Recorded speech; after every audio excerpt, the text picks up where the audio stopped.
krisis. Dan kita tidak akan berhasil memperkuat rupiah selama waktu itu. Ya. Karena simple alasannya. Ya. Apa yang Anda bisa perbaiki dalam neraca pembayaran? Tidak ada. Anda mau meningkatkan ekspor kompetitivitas dalam jangka pendek? Nggak bisa. Itu hanya bisa di-resolve dengan langkah-langkah jangka panjang. Jadi dalam jangka pendek ini yang bisa dilakukan hanyalah untuk memitigate, untuk mengatasi supaya dampaknya tidak meluas. Itu saja yang perlu diperhatikan ya. Terima kasih ya. Terima kasih. Oh ya teman-teman, jangan sungkan ya kalau nanti ada yang ingin segera mau nanyakan sesuatu atau memotong pembicaraan Pak Iman, silakan, nggak masalah. Cuma karena Pak Hasanul ini baru datang, kita harus beri kesempatan juga Pak Hasanul untuk kesini menggambarkan apa yang ada di pikiran beliau mengenai situasi kita saat ini. Jadi Pak Hasanul mungkin juga sudah dengar apa yang disampaikan Pak Iman. Siapa tahu mungkin ada pendapat yang berbeda. Silakan Pak Hasanul. Ya, terima kasih Mas Gus, Pak Iman ya. Dari IAI ya. Maaf saya terlambat karena sebenarnya sekarang masih paripurna, tapi ini skor sampai jam 3. Jadi jam 3 harus balik lagi. Kemungkinan bisa jadi voting kalau urusan pilpres ini memang udah agak ya. Oke, teman-teman sekalian, saya berbicara sebagai posisi saya di parlemen, bahwa apa yang terjadi saat ini sesuai dengan laporan dari Kementerian Keuangan, laporan dari Bank Indonesia, laporan dari Bappenas menyampaikan kepada Komisi 11 bahwa ini sebenarnya sudah masuk dalam kriteria krisis dalam sebulan lalu ya laporan mereka. Nah, apa yang terjadi saat ini memang kita mengantisipasi tentang krisis itu aksinya harus bermacam-macam. Dari Bank Indonesia punya cara sendiri, dari Menteri Keuangan punya cara sendiri, dan komen dari teman-teman Komisi 11 juga ada cara sendiri.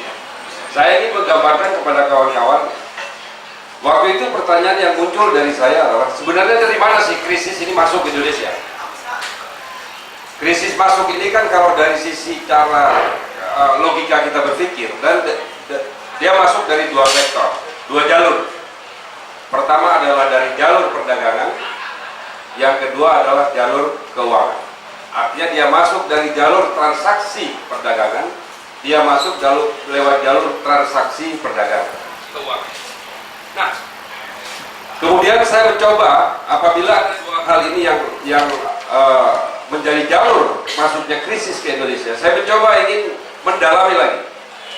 Kalau jalur perdagangan, berarti datanya adalah ada. Saya panggil kepada teman-teman diskusi dengan teman bea cukai, berapa besar ketergantungan Indonesia atas barang-barang yang diekspor oleh Indonesia dibeli oleh kalangan Eropa yang saat ini sedang krisisnya lebih parah. Artinya, siapa sih yang membeli produk kita yang sedang mengalami krisis sekarang? Dan berapa banyak belinya? Karena kalau mereka mengalami krisis saat ini, otomatis mereka mengurangi pembeliannya. Kan begitu ya?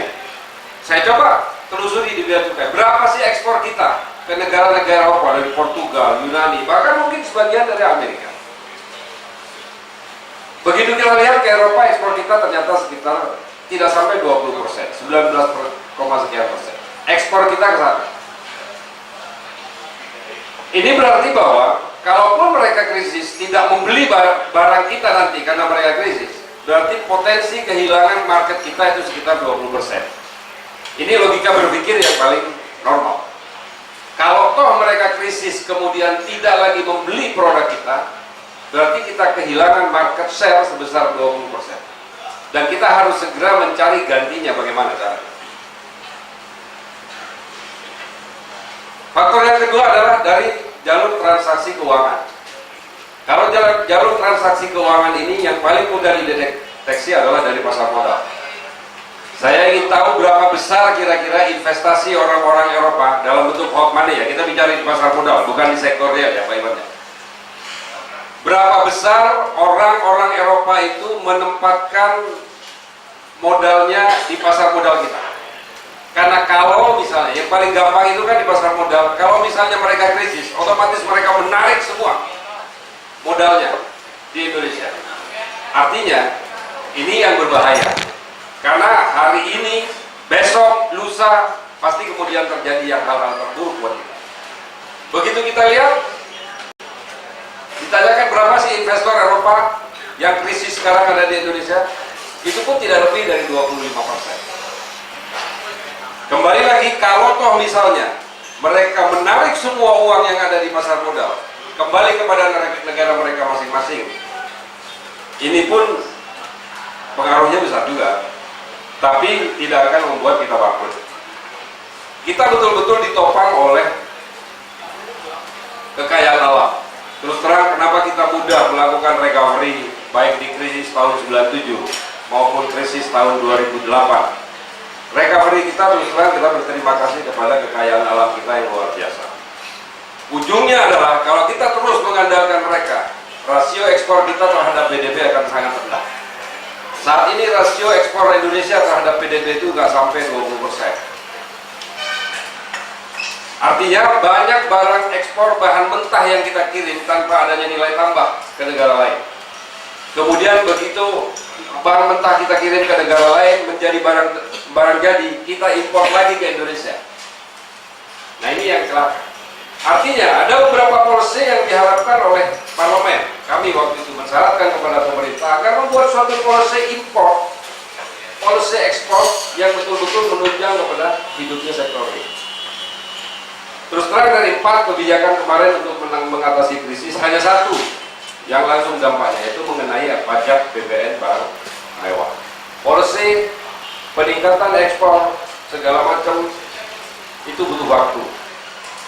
Dan saya setuju dengan Pak Imam tadi, ini mungkin 3 tahun ke depan masih stabil begitu. Artinya stabilnya seperti ini. Kenapa kita naikkan di parlemen ke dolar tidak lagi 9.200 di dalam APBN 2014? Kami minta kepada pemerintah agar dolar sudah harus ditetapkan menjadi 10.500. Artinya tingkat stabilitas dolar kita ya antara 10.500 sampai dengan 11.000. Mungkin stabil di 11.000. Dan itu yang harus kita jaga. Tidak mungkin lagi kita dolar bicara di bawah 10.000. Jadi kalau yang ada pegang dolar sekarang tahan aja dulu kali. Jadi kira-kira tetap akan sih. Nah dari dua jalur itu yang akan dimasukkan oleh krisis kita. Tapi artinya kita daya tahan terhadap krisis itu masih kuat karena kita memiliki sumber daya alam yang luar biasa. Kemudian kita berbicara tentang posisi saya sebagai parlemen. Bagaimana kondisinya di parlemen menghadapi krisis? Inilah yang terjadi saat ini. Undang-undang jaring pengaman sistem keuangan, sektor keuangan. Undang-undang JPSK ini sudah masuk 3 bulan, 4 bulan yang lalu, Pak Imam. Ini teman-teman ya, udah 3-4 bulan yang lalu, Pak. Tapi terus terang, parlemen ini tersandra dengan kondisi yang ada saat ini. Kenapa saya katakan ini diproses enggak, dibahas enggak, dikembalikan juga enggak? Kenapa terjadi? Ini ada kaitannya dengan Perpu nomor 4 tentang JPSK tahun 2008. Kalau Perpu nomor 4, Perpu JPSK nomor 4 tahun 2008 itu ditolak oleh DPR, katanya, padahal kan dikembalikan. Ini bingung saya memang. Kalimat politiknya ini luar biasa. Saya baru sebagai orang profesional masuk ke politik, antara dikembalikan, ditolak, tidak diterima, ini lain rupanya. Nah jadi dikembalikan oleh parlemen, tapi tidak ada kata ditolak. Sementara pemerintah beranggapan bahwa itu dikembalikan untuk direvisi, diperbaiki. Parlemen beranggapan kalau dikembalikan ya itu ditolak namanya. Tapi di dalam surat parlemen itu waktu itu tahun 2008 tidak ada kalimat ditolak. Bersama ini kami kembalikan RUU JPSK. Ini kalimat politiknya saya nggak paham. Apa artinya? Kalau RUU JPSK masuk ke DPR 4 bulan yang lalu, kemudian kita bahas, berarti kita mengesahkan Perpu nomor 4 tahun 2008. Artinya Kalau Perpu nomor 4 tahun 2008, payung hukum Bank Senturi berarti ada. Tidak ada pelanggaran di atas 675 miliar setelah pencairan tahap pertama FPDB. Tapi begitu ini kita tolak dan DPR mengatakan RUU JPSK kita tolak, berarti DPR ini konsisten bahwa memang menolak. Tapi sampai sekarang RUU-nya sudah masuk Pak ke parlemen, tidak kita bahas, kita diamkan sudah 4 bulan. Bamus menyampaikan kepada kami di Komisi 11 agar dikaji. Beda ini rupanya. Dikaji itu beda dengan dibahas.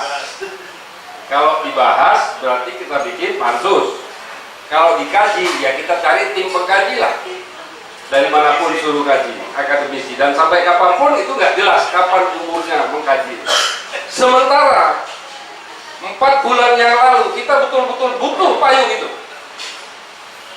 Undang-undang JPSK ini teman-teman sekalian adalah undang-undang payung secara keseluruhan yang merupakan ultimate goals dari seluruh reformasi sistem keuangan negeri. Undang-undang JPSK itu adalah puncak dari seluruh reformasi sistem keuangan. Apa yang sudah kita rubah? Ada 16 undang-undang, 9 diantaranya undang-undang baru, 7 diantaranya undang-undang yang harus kita revisi. 9 undang-undang baru itu, 6 sudah kita selesaikan. Pertama adalah undang-undang tentang money laundering. Yang kedua, undang-undang tentang transfer dana. Ketiga, undang-undang tentang akuntan publik, undang-undang tentang mata uang, undang-undang tentang BPJS, undang-undang tentang OJK. Ini sudah semua kita bahas. Sudah menjadi undang-undang. Ada 5 sisanya yang belum kita bahas dan saat ini kami bahas. Kemarin kami melakukan konseling. 5 undang-undang itu sebagai impact dari disahkannya OJK. Harus dirubah 5 undang-undang ini. Apa saja? Pertama, undang-undang perbankan, undang-undang BI, undang-undang pasar modal, undang-undang dana pensiun, dan undang-undang asuransi. Harus kita rubah. Karena sistem pengawasannya sudah pindah ke OJK. Nah, sekarang kembali kepada JPSK. Kalau posisi JPSK ini terus-menerus menggantung di DPR, ini teman-teman wartawan sudah sering nanya ke saya, Pak, bagaimana pembahasannya? Kita ini terus terang membutuhkan satu payung undang-undang yang mempertegas protokol penanganan krisis. Siapa yang salah? Siapa yang bisa disalahkan pada saat krisis itu terjadi? Adanya adalah di undang-undang JPSK. Kalau dulu kita masih bisa hindar. Begitu terjadi krisis, kemudian ada kasus seperti Bank Senturi, kata Bank Indonesia, oh itu salah Departemen Keuangan. Kata Departemen Keuangan, enggak, itu salahnya DPR. Kata DPR, itu salah BI, itu salah LPS. Kita saling menyalahkan. Karena memang tidak ada payung. Sehingga apapun yang tidak dilarang saat itu boleh dilakukan. Nah itu kan sifatnya seperti itu. Yang tidak dilarang boleh dilakukan. Itu apa namanya? Kayak di sini misalnya, tapi kan ada juga yang asas kepatutan. Kayak di sini misalnya tidak ada tulisan dilarang kencing di sini gitu. Tapi kan kita nggak boleh coba-coba kencing, walaupun tidak ada larangannya. Dan hal-hal seperti itu memang harus kita perhatikan. Nah pertanyaannya sekarang, karena JPSK waktu itu pembahasannya begitu alot di pemerintah, tidak segera diserahkan kepada parlemen. Di dalam undang-undang OJK kita berikan sedikit. Nah ini undang-undang OJK harus saya jelaskan kepada teman-teman media, bahwa di undang-undang OJK itu ada satu pasal juga, tapi bukan pasal untuk menangani krisis, tapi pasal menyelesaikan krisis. Bukan dalam hal melihat akibat sebab krisis, tapi menyelesaikan krisis. Misalnya seperti ini. Ini karena terkait dengan, biasanya kalau krisis itu yang kena pertama itu adalah perbankan, ya memang ya. Begitu negara krisis, biasanya yang kena sektor pertama adalah perbankan. Misalnya seperti ini kejadian. LPS aset sampai sekarang 35 triliun. 34 triliun sampai 35 triliun. Itu aset LPS. Ya. Kalau ternyata ada bank yang krisis sebesar BCA, misalnya loh ini ya, jadi jangan dijadikan rumor. Ada bank yang krisis semisal BCA, kemudian hampir bangkrut dan harus disuntik oleh LPS duitnya nggak cukup, karena aset BCA sudah hampir 400 triliun. LPS uangnya nggak cukup. Nah, bagaimana nanti penyelesaian negara ini harus beres? Nggak usah BCA. BRI misalnya yang notabene punya pemerintah, asetnya sudah 450 triliun. Begitu dia bangkrut, undang-undang mengatakan bank harus dibantu penyelesaiannya oleh LPS. LPS hadir sebagai pihak yang menyelesaikan masalah dana pihak. LPS nyerah, asetnya cuma 35 triliun. Nah, ini dibahas di dalam undang-undang OJK. Di dalam undang-undang OJK, kalau ternyata terjadi seperti itu, dalam 24 jam DPR harus rapat memutuskan untuk memakai APBN. Anda bisa ya? DPR harus rapat dalam 1 kali 24 jam. Tidak peduli itu waktu reses atau waktu masa sidang. Sehingga kalau misalnya teman-teman DPR reses seperti besok, pulang ke dapilnya masing-masing, terus besok misalnya ada jebol bank besar, kemudian bank LPS tidak mampu untuk melakukan itu, kita harus pulang melakukan rapat menyetujui. Kalau tidak, itu adalah melanggar undang-undang. Siapapun pemberi keputusan itu dianggap melanggar undang-undang. Itu adanya di OJK. Artinya itu baru cara penyelesaiannya, cara sumber dana. Tapi proses bagaimana terjadinya krisis, apa yang dibilang sistemik, apa yang dibilang nanti saluran penyebab krisis, itu tidak terbahas di sana. Jadi inilah pentingnya teman-teman semua, pentingnya JPSK. Kita lihat, kita minta kepada teman-teman, oke lah, kita hilangkan itu yang namanya asumsi kaitannya dengan Perpu. Tapi kalau itu kita hilangkan, memang kaitannya dengan Bank Senturi tadi. Karena Bank Senturi itu begitu undang-undang JPSK ini dibahas oleh DPR, bailout 6,7 triliun dianggap memiliki payung hukum. Karena apa? Perpunya sah. Toh dilanjutkan dengan undang-undang RUU, berarti perpunya sah. Tapi kalau RUU ini ditolak, beranggapan bahwa tolak karena dulu perpunya ditolak, jadi perpu itu tidak sah, RUU ini tidak perlu ada. Ini bahaya. Nah, inilah di parlemen ini tarik ulur, dan kayaknya kalau saya lihat gelagatnya sama-sama agak ngeri mungkin, sehingga diberikan kepada DPR terpilih 2014. Nggak tahu lah, saya itu pikiran saya, bukan berarti ini saya, ini pikiran saya pribadi. Jadi sama-sama tidak mau ambil resiko. Jadi itu mungkin nanti bisa diskusinya lebih hangat lagi. Terima kasih Pak. Nggak mau dibahas bukan karena nggak punya sense of crisis Pak ya. Mungkin ada yang ingin menanggapi teman-teman ses atau Pak Iman, Pak Dwi. Teman-teman ada yang ingin menanggapi? Tadi pernyataan dari Pak Hasan sebenarnya sangat menarik. Pak Hasan juga mungkin perlu menjawab Pak. Sebetulnya teman-teman DPR itu memahami nggak seperti tadi sedang krisis? Kayaknya enggak. Tapi Pak Hasan harus jelasin dulu. Teman-teman paham nggak? Begini, kalau dilihat dari cara menanggapi krisis kemarin, termasuk pada saat kita menyeriusi tentang APBN P 2013 dan APBN 2014, ada yang paham tentang kondisi sebenarnya, ada yang tidak paham tentang kondisi sebenarnya. Yang paling paham itu mereka adalah bahwa 2014 akan ada pemilu calon legislatif, itu mereka pahami. Jadi menurut saya teman-teman Komisi 11 sih paham. Saya karena memang saya menginginkan itu begitu hal ini terjadi, kami panggil itu Bank Indonesia, Departemen Keuangan, LPS semua kita panggil, kita minta apa solusinya. Memang mereka memberikan hanya pendapat bahwa ini sebenarnya adalah bagian dari gejala krisis pada saat ini. Oke, Pak Iman mungkin menanggapi Pak Sarno tadi, apa betul Pak kita betul butuh sekali undang-undang JPSK itu dari perspektif ekonomi Pak? Begini ya, tentunya payung hukum krisis manajemen protokol itu menjadi sangat penting kapanpun itu terjadi ya. Jadi kalau kita masih bicara itu sekarang ya relatively terlambat karena memang dia in the middle of crisis, ya kan. Nah, sekarang yang kita butuhkan itu kira-kira manajemen krisis seperti apa yang menjadi alternatif kalau misalkan memang tidak ada ya undang-undang GPSK itu tidak ada.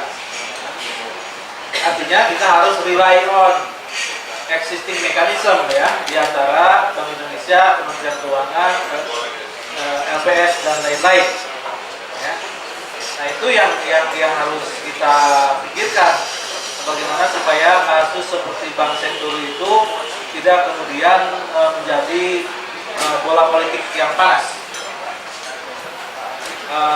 Saya pikir waktu tahun 2008-2009 itu salah satu kelemahan yang kita analisis ya waktu itu adalah tidak berfungsinya orang-orang yang mampu melobi DPR secara praktikal ya. Contohnya misalkan Pak Yusuf Kala itu sama sekali tidak dilibatkan. Ini bukan perkara politik politik antara pemerintah dan DPR, tapi setelah keputusan itu dibuat, kemudian kan timbul siapa yang harus bertanggung jawab. Dan itu pekerjaan politis, tidak pekerjaan profesional ekonomis. Kalau misalkan Sri Mulyani, Budiono, dia profesional ekonomis, tidak bisa kemudian dia harus melobi ke DPR dan mungkin tidak terpikir untuk masalah itu. Tapi mereka yang bergerak di dunia politis dan itu mampu melakukan itu, waktu itu sama sekali tidak mendapatkan laporan yang cukup detail mengenai situasi yang menimpa Bank Senturi atau tidak well informed sehingga tidak bisa mengantisipasi waktu itu. Kemudian nanti pasti akan dipersoalkan nih di DPR mendatang. Kan kalau orang yang tahu sisi politisnya, mengerti sisi politis, pasti mereka akan anticipate bahwa kemudian apapun yang terjadi dengan Bank Senturi itu akan dipersoalkan oleh DPR mendatang. Nah ini hal seperti ini yang harus dilakukan.